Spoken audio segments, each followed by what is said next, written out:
In the letters from Bud Wilkinson once wrote, "You have great gifts of spirit, talent, heart, and soul. Use them, my son, to their fullest degree."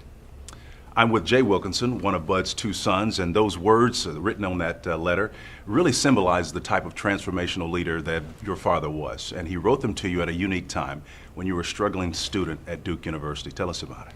Yeah, that's very true. At that time, Spencer, I really was struggling, and those qualities that Dad alluded to were really such a foundation on which he built his Oklahoma teams and established success in other endeavors as well. And they're what I would call spiritual qualities, always focusing on others, giving back to others. And when you're going through difficult times, it's a good reminder to try to refocus your energy and your perspective on what really is key. What was it like growing up with Bud Wilkinson, who at 31 years of age was an iconic coach already at the University of Oklahoma, a guy that really gave that state an identity through the sport that he coached so well? What was it like growing up in that context? Well, from the time I can remember, he was famous. You're correct. Whenever we'd go through a store, an airport, people would be whispering, "There goes Bud."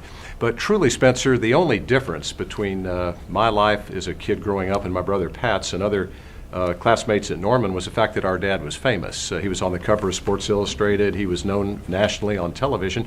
But at home, it was a very loving environment with him and my mom. We would play gin rummy. We'd shoot baskets in the backyard. I would caddy playing golf with him, and we'd watch Perry Mason on television. He was helpful with my studies if we had academic questions that we had to have. So it was a very wholesome, loving environment. The fact that he was well known was the difference. Jay, there were some extenuating circumstances that prompted your father to write these letters to you while you were at Duke University struggling. Tell us a little bit about those. Well, Duke at that time was a very academic, challenging school for me. You certainly, Spencer, are well aware of the demands. Being a football player, practice is very rigorous. Coach Bill Murray had 2.5-hour practices with a lot of physical contact and running, and that combined with all of the classwork put a lot of pressure on me and a lot of my other teammates. I was hospitalized twice with bleeding ulcers when I was at Duke, and I think that was in large part because of that pressure. His letters were extremely helpful to me in trying to refocus and build up my own confidence. You talk about words and how they have the potential and possibility to transform our lives. At what point in time, as you peruse through these letters, Jay, did you really understand that there was something of significant value in the words that your father, Bud, had written to you? This might surprise you, Spencer, but it was a year ago that I was invited to give a keynote address in Oklahoma City when they dedicated a room in my dad's memory at the Jim Thorpe Oklahoma Sports Hall of Fame building. And at that time, I went into my file and I pulled out a letter that he had written me when I was in theological school, and I used that as a frame of reference to talk about my dad, and I hope telling some stories that maybe nobody had ever heard before. And it was at that time that I began to realize that I had these 47 letters that contained very philosophical perspectives on moral, religious, political themes that I think are as relevant today as when they were written over 50 years ago. The anatomy of the letters, how did you go about the process of shaping them into what you call the Wilkinson Way?